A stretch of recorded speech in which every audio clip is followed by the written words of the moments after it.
Okay, so back to the Klan here. Back to our article from the PBS website. So the Klan then, starting right here, the Klan spread beyond Tennessee to every state in the South, even went up into the North in the 1900s, and included mayors, get this, mayors, judges, sheriffs, as well as common criminals. So the people whose job it is to make and uphold law and order were a part of the Klan in some spots. Unbelievable.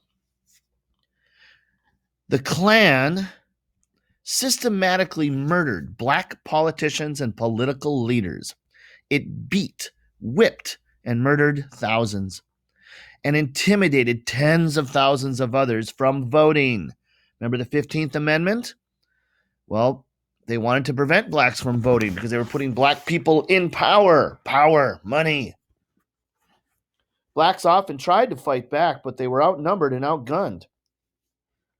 While the main targets of the Klan's wrath were the political and social leaders of the black community, in realities, black Americans could be murdered for almost any reason. Men, women, children, the aged, crippled, all were victims. Get this. A 103-year-old man,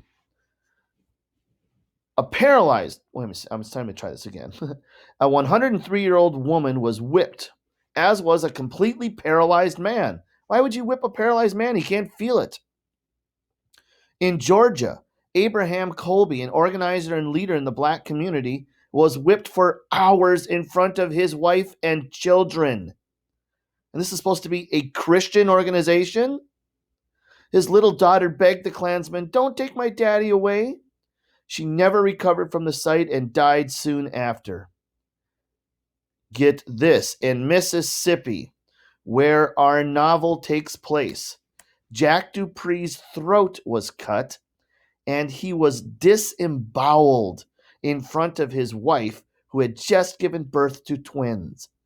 Disemboweled. Do you know what that means? That means they cut open your guts and pull out your intestines and stomach. Gross. Yeah, the Klan just didn't murder people. They just didn't hang people. Oftentimes, they mutilated people.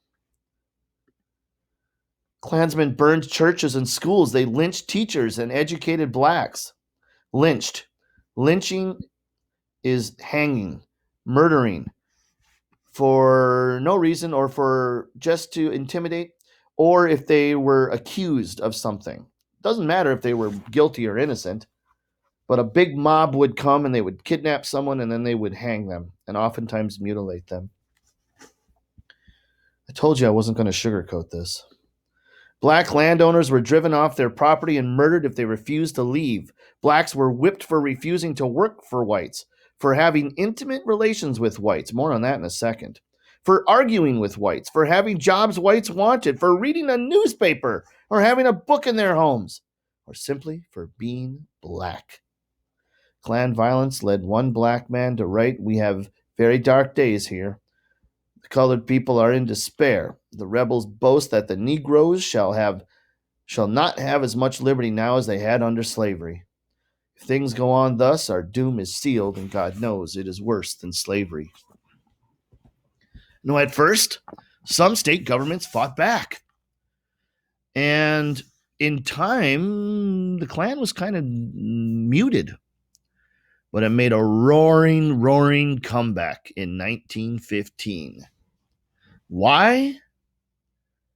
Hooray for Hollywood. Yup, a movie.